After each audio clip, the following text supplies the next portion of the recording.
After the first episode, I figured out for myself that I enjoyed better the second and third time, so I'll be doing this today as well. After the release of the fourth episode, I watched it twice back to back, and now I'll be giving you my first impressions, and then I'll do a third rewatch and a commentary with spoilers as I go. So, after the second rewatch, I have to say I still think the pacing is a bit weird. I still find that some of the changes are odd, and I'm not sure how they're going to develop, but on the whole I enjoy the series so far a lot, and I think this episode is a step in the right direction in terms of the development, and it makes it easier for me to understand some of the changes and how they will affect the show as a whole. I think it's still part of those first episodes that will include inevitably a bit more of info dumping for us book readers who know what's going on, but for non-readers it's probably necessary. I think there are some cool changes that are included in this episode and some pretty cool developments, and scenes that are executed brilliantly, I think, and I think both for book readers and people who are new to the show and to the world, it will be very, very fun to watch and very interesting and captivating. I still think there are scenes with dialogue that feels a bit clunky and some scenes that feel unnecessary, but still I think on the whole it's progressing nicely. So that was my pretty short commentary, spoiler free, for the fourth episode of The Wheel of Time, and now I move on to my third rewatch and the commentary as I go. After the opening scene, I have to say I'm pretty happy with the fact that they've started to include Logain more and more, so we can get to know more of his story. And I also think they're doing it pretty nicely so far. At first I thought it was kind of revealing that they included his benevolent side way too early, because in the first episodes we only see him giving this menacing, threatening look, and I thought this opening scene would set him up as a good guy. But on the rewatch of the fourth episode, I started to realize that there is a very definite purpose to the way the scenes with him are arranged. The way he sees him at first is he's very threatening with his slow pace after the running soldiers. We know he's in control and he still looks threatening, but we don't see him directly using the power to harm. So it's only implied that he attacks the two soldiers. And then when he reaches the king, again the scene includes the implied threats, the expected violence, the justification for it, the voices he hears, but he overcomes them. And I think this is a very interesting dynamic, that his scenes include ups and downs in terms of the way viewers see him. They are both scared of him and empathetic, and I think that's an interesting way to portray him and will keep the tension as the story progresses with him. And then we arrive at the Aes Sedai camp with Nynaeve looking down on it but staying separate, and I like the scene with Lan looking back at her. I think it foreshadows what's going to happen during the episode. The scene with Karena healing Moiraine, I think on one hand establishes nicely the strain that healing has on an Aes Sedai and continuous channeling, as we saw in the first episode with Moiraine, but also I think it kind of downplays the complexity of healing of that sort. I hope in the future we see a more complex way to show the weaves and to get a better understanding why certain types of magic are harder or easier for different Aes Sedai. As opposed to the weaves of healing and those used in battle by Moiraine previously and in this episode by the other sisters, I think the weave for the shield is portrayed beautifully. I loved it, and I think I've always imagined it something like this. It's only natural that Moiraine should want to meet the dragon, the way she's portrayed as someone who is very interested in who the dragon is and still seems uncertain if she's on the right path. I think this curiosity and the need to be present and to get a feel of this false dragon makes a lot of sense for her.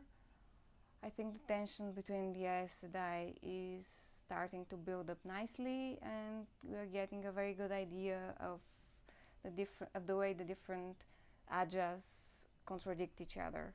Kate Fleetwood is doing her job pretty nicely because she made me hate Liandrin from day one. I like that we get shown a bit of the camaraderie between warders. The sparring sequence is pretty nice. I think the dialogue shows this kind of back and forth between the warders trying to pry each other for information and jumping from subject to subject trying to get a reaction. Combined with the next scene where Corinne discusses the conversation with her warder, I think it implies the politicking going on between the Aes Sedai and how the warders, even though they seem to be friendly, are dragged into it as well. I like that during the daylight and outside the mist we see more color on the Tinkers. They felt a bit dull to me in their previous appearance, so I'm happy that we see brighter and haphazard coloring on their clothes and wagons this time. I think the scene between Matt and Rand discussing Tom's involvement with them was necessary to show that they're not those naive farm boys they started out as. But I think it was a bit poorly executed, kind of awkward. There was no intention to it. It just kind of happened that Matt lost control of his horse and Rand happened to be in the mood to have that conversation with him. I think one of the more awkward scenes is the one between Alanna and Moiraine as they shield Logain. I like the way Rosamund Pike portrays both the tension and the interest and the fascination with Logain as she's doing this, but the conversation with Alanna, I think, yes, it establishes certain points that we need to know, like the fact that women can't see male weaves and the fact that there are sisters like Alanna who feel that if the last battle is coming, the Reds and their prejudice against male channelers might cause them to have to fight the last battle without their greatest asset. But the rest of the conversation feels awkward and some of it feels entirely unnecessary. I guess it's just to show a bit more of the politicking between Aes Sedai, but it feels forced to me. I think the scene between Nynaeve and Liandrin is the one that feels most awkward to me. It is a natural pairing because they both distrust Moiraine, and it's natural that Liandrin would want to poke her nose into whatever Moiraine was doing before she arrived at the camp. But still, it feels awkwardly executed. It's nice to see the way Nynaeve doesn't accept the Aes Sedai arrogance and superiority at all, but that's just about it. There are several things, quite a lot in this episode, that just don't make sense to me, like Liandrin's asking how Nynaeve's name is pronounced, which is absurd. And the very next scene with Rand, Matt and Tom preparing to rest for the night, it's another one of those scenes that feel like they make no sense to me. On one hand, the farmer appears out of nowhere as if he was waiting in an ambush, which is enhanced later when his whole family seems to be preparing to shoot the strangers. But most of all, he appears very close to our characters, and it's absurd that he didn't just hear the conversation they were having for resting in the barn. So the way he challenges them makes no real sense. Explaining the way of the leaf is an obvious info dump, but it's inevitable. It makes one point that maybe makes it worth it, and it shows that even the most peaceful people, well-meaning, can cause harm without meaning to, as we see the suffering in Perrin's face as he's challenged for having used a weapon.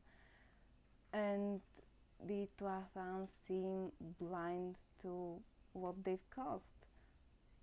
They just keep on walking. Purely in terms of visuals though, the Tuathan scene with the sunset transitioning into the lantern-lit barn where Matt and Trant are working is executed brilliantly. And now we come to a part that has me emotional on many levels. I have many mixed feelings to the way Matt's story is evolving.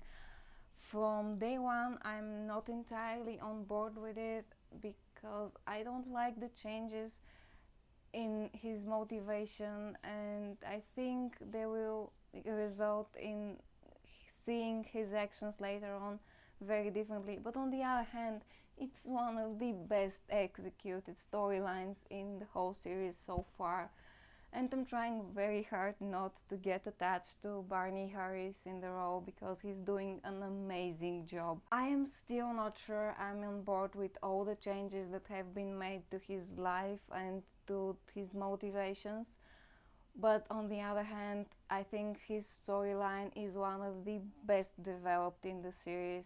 After all the rewatches of all the episodes so far, I think I've managed to imagine how the series would look to non-book readers, and I think Matt's story is one of the highlights so far, definitely. And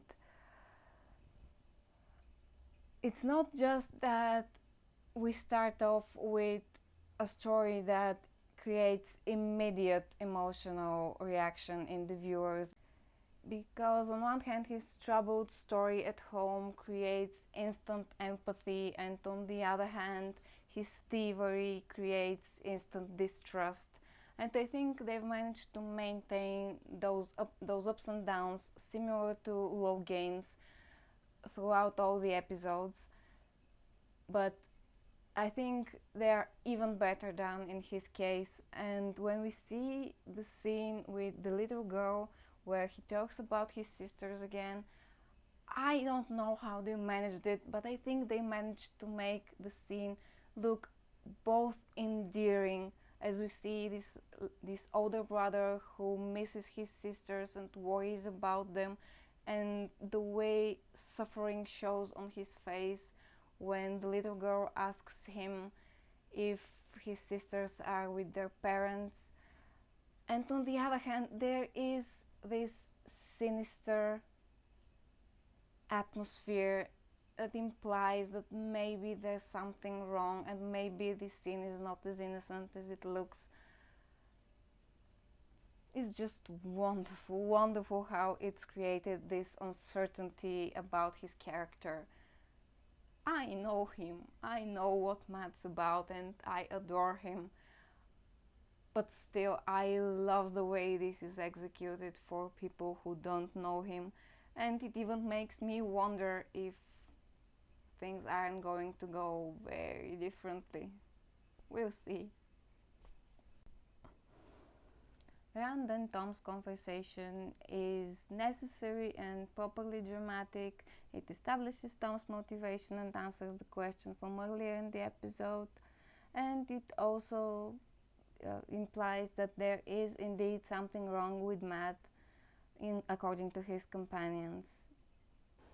Entering mid-story in the scene around the camp with the warders and Nynaeve is nice enough. We established the fact that given the choice between the Red Adja and the warders, she chose obviously the warders. and it's nice to see them having fun. There's an interesting dynamic to the scene as we see them at first laughing and then things tense up, laughing and then things tense up, laughing and then things tense up, and the scene wraps up with combination of the two emotions as Perrin's warder is laughing in his cup and Nynaeve is obviously uncomfortable. The scene with Lan and Moraine builds up on the ambiguity regarding the Dragon Reborn and the uncertainty, and then the scene with the Tuathan. Again, we see this shift between the party that they're having and Gwyn and Aram dancing, and then Perrin talking to Laila about her tragic backstory.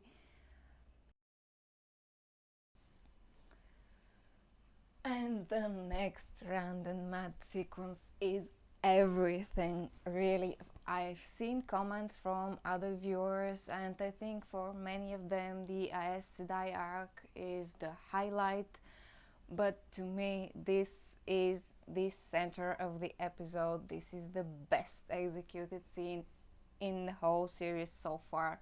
First, we see Rand reassuring Matt that he's there no matter what, which is the first time we see Rand express genuine warmth and friendship and loyalty. I think maybe so far his attachment to Gwyn has been central to his decision making and things like that, but it's nice to see this glimpse of true friendship. And he blows out the candle and we enter his nightmare immediately, which is horrible, mysterious and terrifying. And then as soon as we were in the nightmare, we're right out of it as Tom wakes him up and calms him down, and they see Matt's not there. And the way the episode set the whole thing up, immediately the question in your mind is not what happened to Matt, it's what did Matt do. And then we rush into the farmhouse and see the horrible scene of the family slaughtered and Matt standing there unnaturally still. And again we see that Rand and Tom don't even hesitate. They are sure Matt did it. Their first reaction is grab him. So zero doubt whatsoever. And then the creepy gesture, which is, this scene blows my mind every time I watch it. I watched it maybe 5 times on repeat on the third rewatch of the episode. It's amazing, the whole of it. And then quick as a flash we see Tom springing into action to defend the boys, turning his back to the murderer in order to open the door for them so they can run away. And horror after horror, seeing the little girl killed, and they climb on the horses right away. And the cliche but still as poignant symbol of the doll that wanted to see the world trampled as they ride away. Absolutely wonderful scene, wonderful sequence all the way through. And that comes from someone who did not like the way Matt's story is going.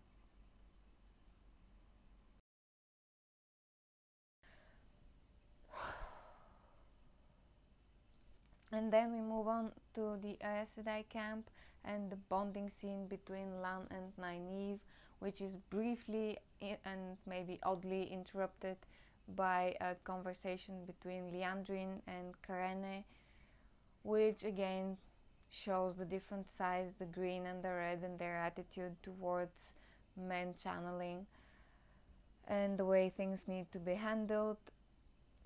In my mind, it established the almost certainty that Liandrin was going to do something in order to make sure Logain puts them in a position to have to gentle him and not just maintain the shield until they reach Tarvalon. Lan and Nynaeve scene, to me it seems maybe underdeveloped. Both Lan and Nynaeve's stories seem kind of incomplete, but they are both touching anyway and show something that is important to them and that makes us see them as fully human. Those two people that insofar have been mainly badass. So we see the softer side of them and they show it to each other, which means a lot. So yeah, I don't think it's perfect, but I think it serves the purpose to show them growing closer. And neither of them really fits the way I imagined them as they read the books, but on the whole I think they're doing a marvelous job playing their characters, and especially Daniel Henney. I think I can definitely see myself swooning over the more romantic scenes with him, so yay for that. In terms of the battle scene that follows Karena's words being triggered by Logain's army, I think the first scene is probably the best one. We see the gesture of Lan standing right in front of Nynaeve to protect her from the arrows, and then the arrows themselves being blocked mid-air by Alanna and turned against the people who fired them. From then on, we see a very chaotic battle in the forest between the camp and the cave where Logain is kept. I think maybe the bar was set a bit high by the first battle where Moiraine and Lan fought side by side, because when it was just them, the battle could be much better choreographed, and it was impressive to see Warder and the Aes Sedai fight side by side. In the chaos of the battle, we see some gestures, some elements of that, but on the whole, it's just chaos. I know for many people, this battle sequence in the forest with the Aes Sedai and Logain's army is the highlight of the episode, but to me, it's frankly underwhelming, and there is issue after issue. There is definitely some powerful scenes with the moment where Stephen realizes Karine has died, and the scene with the King of Ghealdan having fallen. But other than that, Aes Sedai channeling versus men yelling, pretty underwhelming, and some scenes just don't make sense. Like after Alanna proclaims, "Go to Logain, we'll hold the army," in a very dramatic way, and then we see a scene in slow motion with her and her two warders, and the ground exploding behind her, doing nothing. It's effective maybe visually, but just makes no sense to me personally. And then we see Nynaeve breaking her block in an epic flash of power in order to save Lan and everybody else out of sheer desperation. And to me, this awesome moment is again flawed by the fact that it makes zero sense that Logain should be able to see this flash of power. He's turning away like he can see the light, while it was made perfectly clear in this very episode that one, Moiraine cannot see his power, only barely get a feeling of it after she puts her shield on, and then we see him talking to her and not noticing her as she weaves healing for the two sisters who had previously shielded him. So it makes absolutely no sense that he should be able to see Nynaeve. From the books we know that male channelers can feel when women are channeling, but not much more than that. They just know it's happening, but they don't know the source, they don't know the power, they don't know what's going on at all. And yeah, for me this ruins the scene. And then, of course, after the flash of power, Nynaeve's braid somehow has come undone, which to me also is absurd. Other than that, I think it was foreshadowed very early in the episode when Matt and Rand were discussing who could the fifth person possibly be, since they at the time don't know that Nynaeve is alive and joined the group. This moment at the end when Moraine told Logain that he is a pinprick of candlelight against the blazing sun that the Dragon Reborn would be, and then Logain reacting to Nynaeve channeling as she is the blazing sun, it implies that Nynaeve is going to be the suspected Dragon Reborn, or at least for a while, which is fair, I guess. And even though to me this final sequence has numerous flaws, mainly logical ones, it's still extremely dramatic and epic, and I can totally see why it's extremely effective. So I suppose yay for that. And there is an amazing range of emotions over all the cast. So I guess that's good enough.